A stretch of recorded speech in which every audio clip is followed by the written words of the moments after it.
siya. Sa kalipay halaran ta, sa tungbugos nga paghigugma, ubulahan nga katawhan, mga tota sa Bethlehem.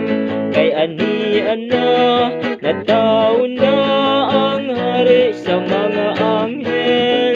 Simbahon ta ang Ginoo, ug awitan ta siya.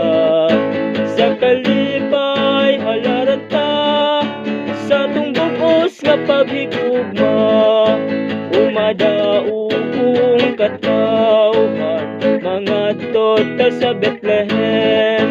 Kay ani-ana nataw na ang hari sa paghigugma. Simbahon ta ang Ginoo, ug awitan ta siya.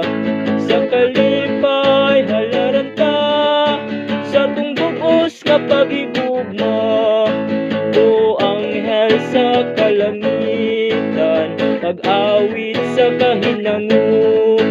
Kay ani-ana nataw na ang hari sa himaya.